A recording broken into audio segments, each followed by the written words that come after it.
Nova Guest List Podcast with Kieran McGuinness. The very best in indie, alternative and homegrown music from the seriously addictive Radio Nova. So yeah, that is I'm Your Witness by Wallis Bird on Radio Nova, and it's from her 8th album, I Can See Your House From Here, which is amazing. But it's a gorgeous song and it is a gorgeous album. We're very, very lucky because we have Wallis on the line from Berlin. Now, how's it going, Wallis? I'm going great. How about you, darling? Good, yeah, doing very well. So the album is great. It's your 8th album. We'll talk about it, but there's a lot in it.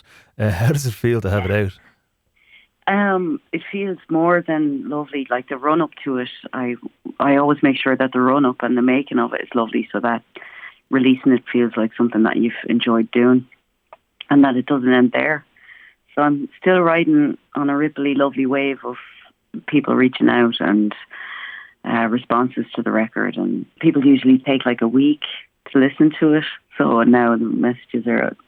It's been a really nice time. Mm-hmm, yeah. It's so gorgeous. It's been and it's been a lovely way to connect with what the record is about. You know, just kind of trying to process and cope with grief and personal and collective, and just being able to settle down and say thanks. You know, for coming out the other side of it, of something special. Yeah. Yeah. Well, I mean, this is the thing. You know, there's a lot of grief, a lot of processing grief, a lot of kind of looking at the people around you who are going through the grief with you. And as you say, I got a lot of, you know, stepping back, if that makes sense, looking at it from an outside perspective. And it's not what I expected the album to be when I kind of, you know, got the press release or whatever. And I was like, okay, you know, that it's a really kind of rich album, and there's a lot of love and a lot of hope in there. I guess when you were going through the process of writing it, was it something that you were trying to control or something that you were just trying to channel? Honest to God, I kind of, it came in the most natural way possible. It came when I couldn't really do much else, only cry or sit and think or stare. That's when I found myself with a guitar in my hand, or that's when I found myself writing non-stop. So there was a really entirely subconscious, in the true sense of the word, a subconscious process. Before I knew it, I had like 15, 20 songs written in a year. And my team was like, well, how are you getting on? Like, can you show us anything? And I said, geez, I have like 20 songs written. And I gave it to them, and they said, just take another year to look after it, which was a very, very thoughtful thing to do for somebody who's needing to go through something. They saw what could be a very important process in my life, and they let me explore it musically and to take care of, you know, the future of this, which will be the future grief that I experience. And for everybody around me, it was a pretty important process, because Kevin, who the album is written about, and it's compounded by Gaz, is like it's a very real living thing here in Germany. So there was a lot of processing of grief that we needed to do that was kind of illegal to do here in Germany.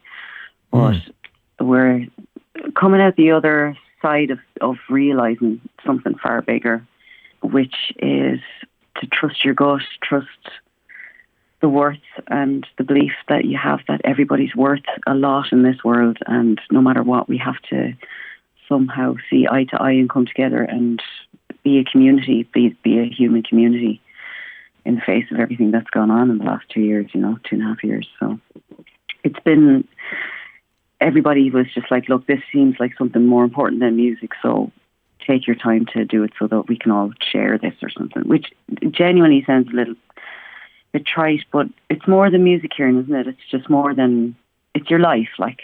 Yeah.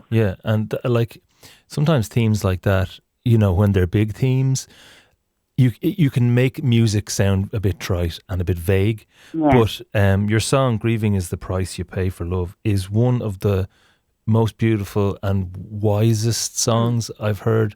Like, just a lived experience about grief. And how did that song come about? That song is just an observation of the day of Kevin's month anniversary. He was living in Berlin, and his family's from Crossboyne, but he also has family in multiple different parts in Europe and Australia and across the world. He's a very, very popular guy. So it was important to have as many funerals for him as possible, and people were sharing that with us all over the world. So the morning of it, I was lying in my bed and I kind of woke up and it's literally rain was pattering down. So it talks you through the whole day. And I just recognised that this is a big day, and I want to remember what's happening in this, because grief gives you a fog, you don't really remember much. It was as if Kevin had said to me, I want you to process the day and I want you to write about it. So I did. I wrote about the rain pattering down and how Tracy answered the doorbell to somebody, and that was usually Kevin. He'd call into us every single day, and I had this imagination that he had walked in. So I, put my shawl on and went out to greet him in the hallway. And where the lyric "grieving is the price you pay for love" came from is just a stranger wrote to me on the internet and wrote exactly that. It hit me so powerfully, because that's that feeling of love that you feel for somebody that you can't give to them anymore, because they won't be present around you anymore.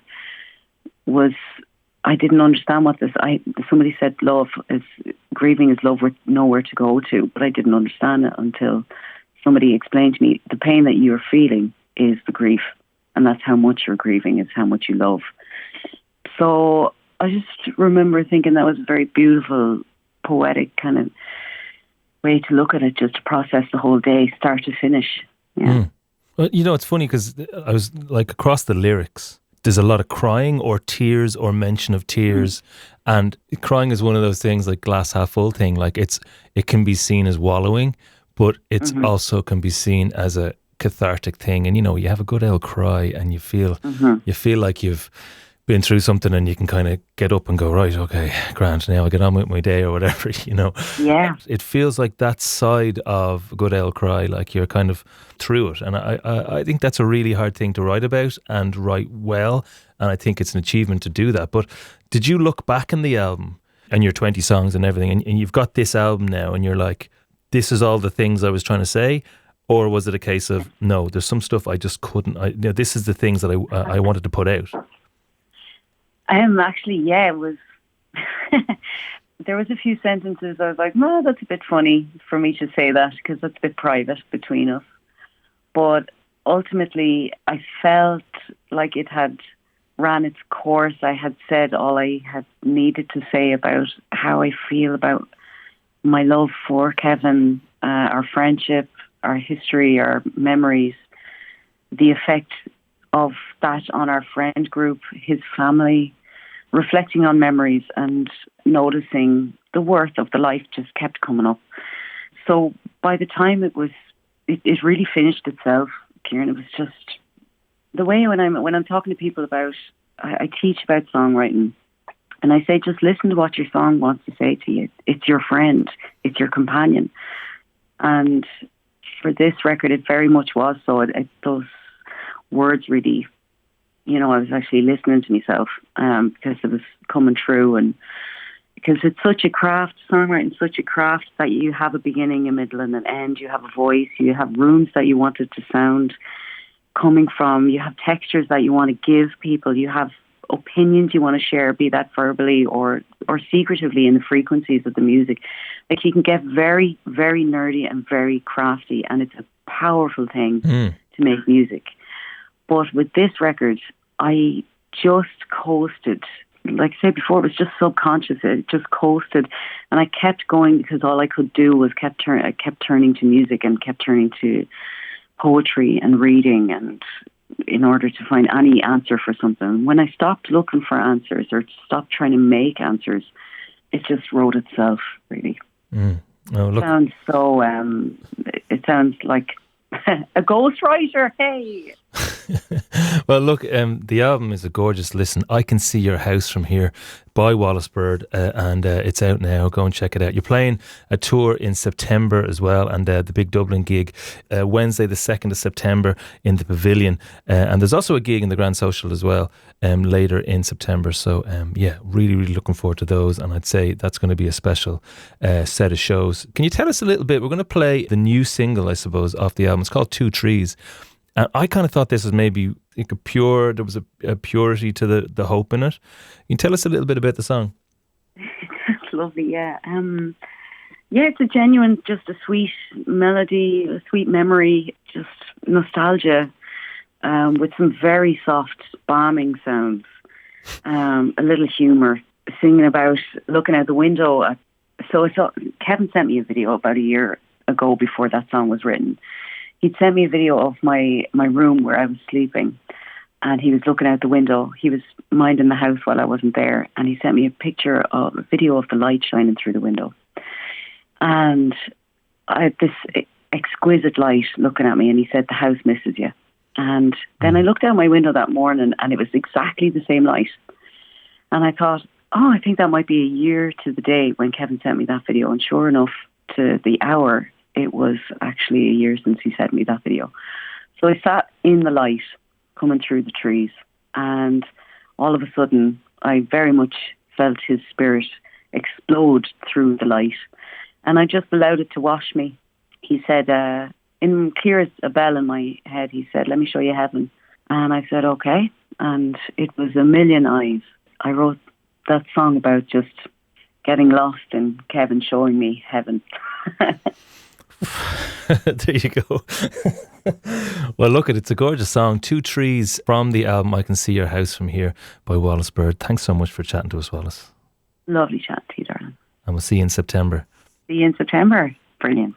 Yeah. Okay, well, this is Wallis Bird on Radio Nova. The Nova Guest List Podcast with Kieran McGuinness. The very best in indie, alternative and homegrown music from the seriously addictive Radio Nova.